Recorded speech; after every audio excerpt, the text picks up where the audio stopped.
بسم الله والصلاة والسلام على رسول الله وعلى آله وصحبه ومن والاه. أخوكم في الله, Cheikh Abdel Ali Ma'moun.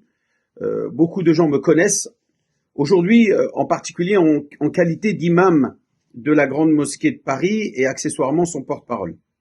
Je voudrais m'adresser à vous aujourd'hui au nom de la Grande Mosquée de Paris, qui a toujours été historiquement celle qui annonce tous les ans le début et la fin du Ramadan. Cette année, à son habitude, elle s'est réunie non pas pour prendre la décision seule, mais avec d'autres fédérations musulmanes françaises.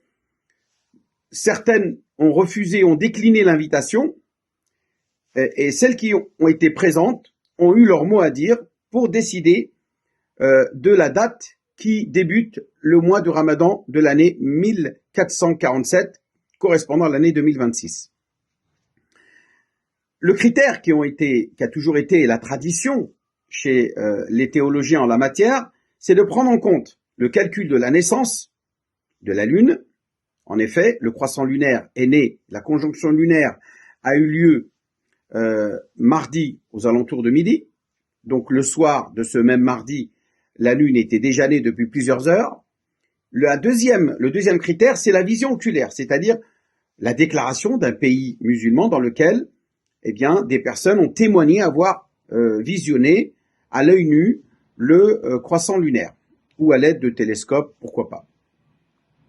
Ces deux critères ont été remplis mardi soir, puisque la Lune étant née et que certains pays du Golfe ont annoncé avoir observé le croissant lunaire, nous avons donc décidé de décréter le début du Ramadan pour ce mercredi 18 février, comme vous avez pu le constater.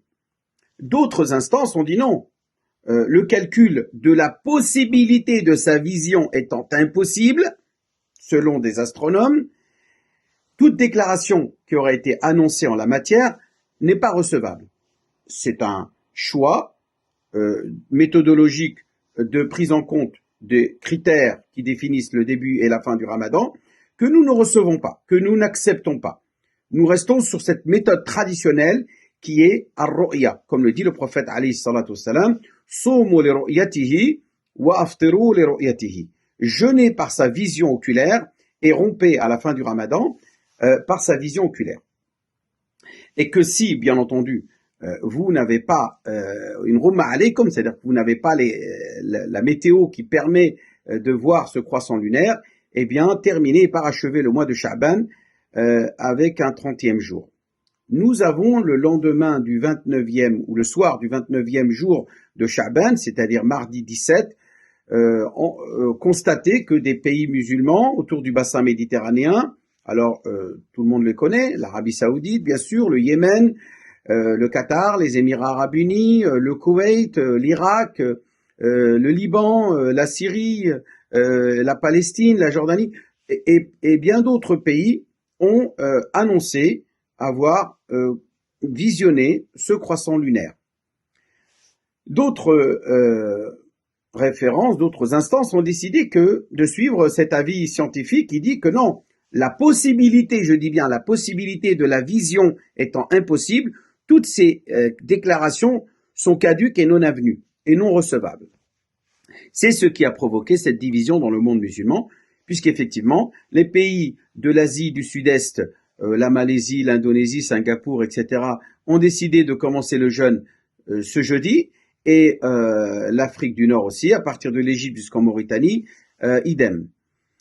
Donc nous, à la Mosquée de Paris, voyons ce monde divisé, nous n'avons pas eu le choix que seulement de nous concerter, et bien sûr, sous la direction de notre recteur, Shamsuddin Hafid, qui n'est pas celui qui a pris la décision finale, mais qui a encadré cette commission de théologiens et qui les a laissés faire leur travail et en leur âme et conscience ont décidé de débuter le Ramadan le mercredi 18 comme nous l'avons pu le vivre hier puisque nous avons commencé le jeûne hier mercredi 18 février. Et walhamdulillah, maintenant certaines organisations musulmanes en France ou mosquées ont décidé de commencer le 19, c'est leur choix, nous n'allons pas faire polémique là-dessus, mais en tout cas, nous avons gardé notre mission, notre rôle en tant que grande institution historiquement reconnue comme étant celle qui tous les ans réunit les imams, les théologiens, pour décréter le début du Ramadan. C'est ce que nous avons fait et en conséquence, nous avons pris la décision adéquate. Inch'Allah. نسأل الله تبارك وتعالى أن يوفقنا وأن يجمع شملنا وأن يوحد صفوفنا, qu'Allah Azza wa Jal nous unit dans les cœurs et que le début et la fin du Ramadan ne soient pas une source de division pour nous les musulmans et que nous puissions tous autour de la grande mosquée de Paris, qui a toujours été, je le rappelle, historiquement l'instance qui décrète le début et la fin du Ramadan.